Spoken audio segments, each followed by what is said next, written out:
Hi everyone, welcome to a slightly different video today. I'm going to start doing a little bit of work on my Cobra because I need to spray it. Obviously I spray outside here and I'm running out of summer now. We're into August and I can't be doing it in the winter because obviously it's not good for the paint going off and the lacquer in. So here it is. Obviously when it sits it just gets covered up with household rubbish and stuff and it's like buried in rubber. I'm going to clean it out. And what I want to do is mainly today is get some paint on it. So the body's painted, I painted that last year, nice and shiny.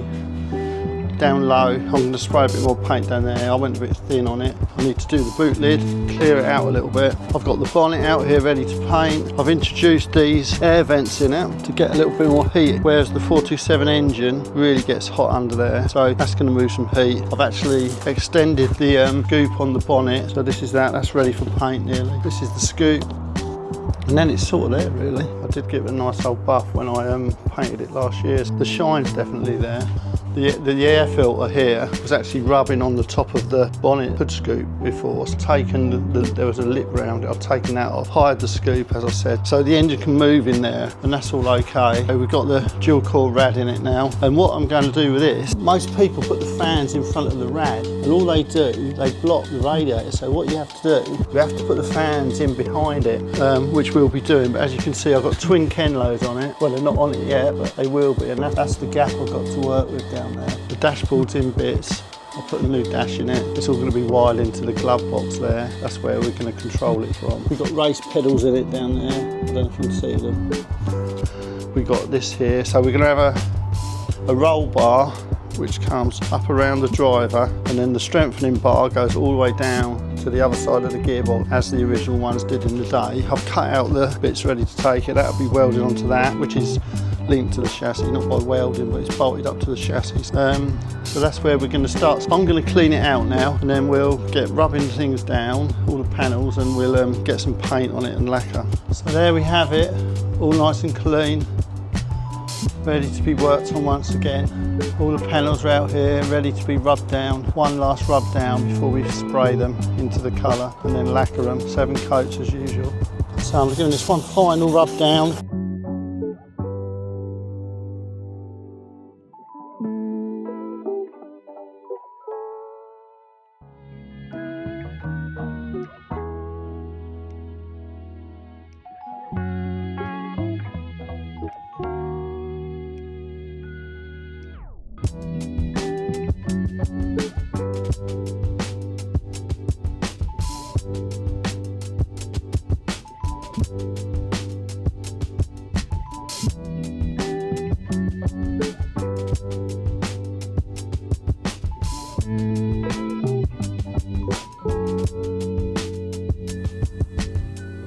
So that's nearly a day gone by now where we've been just rubbing down, getting things right. We're ready to paint now. So we're going to get the base coat on, which is a mix. We're going to mix it 3 parts paint to 1 part thinner. We could have done it 2K with hardener, but we're just going to do it the simple way this time. I've mixed that up and we're just going to load it into the gun and you'll see we're going to base coat all these parts off the car.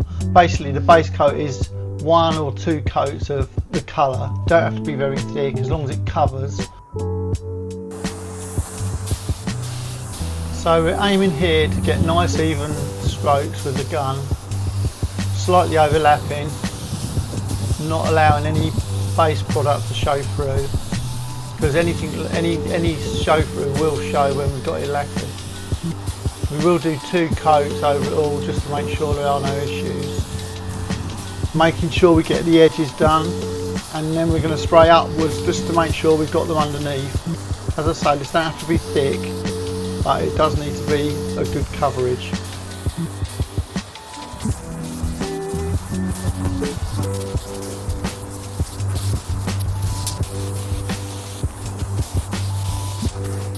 So we've got the blue base coat on, I'm happy with that, and now we're going to mix up some lacquer, which is 2 to 1. We look around this jug and there is 2 to 1, so that's how easy it is to mix. So this one is so it's 2 to 1.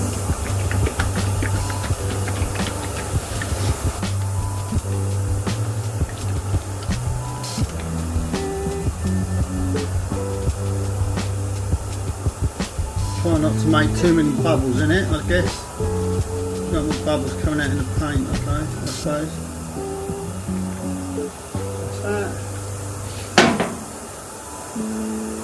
So this is a fast hardener. That means this is going to go rock solid very quickly.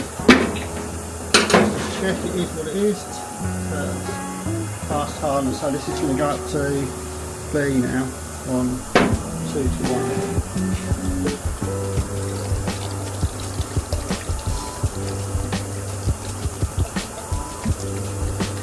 There we go.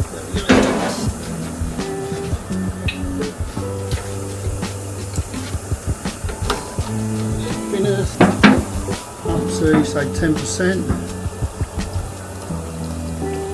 Go halfway, shall we? Thinners in, not room to roll.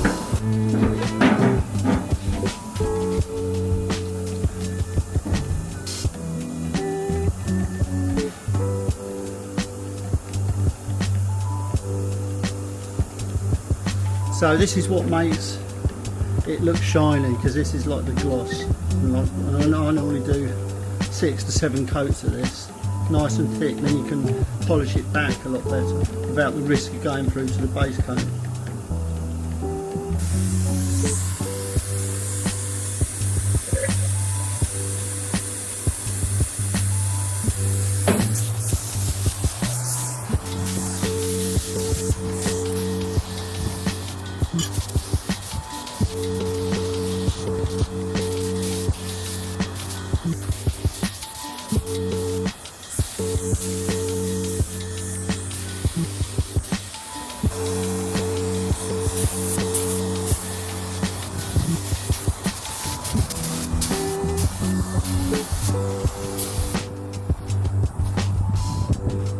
Been a long day getting these rubbed down and then lacquering them up. I put 6 coats of lacquer on them now, so they're pretty well covered, and it gives me a great opportunity to polish them back on that lacquer without going through to the base coat.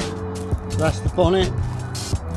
Quite shiny already really, but I always like to buff it up, hence the amount of lacquer on it.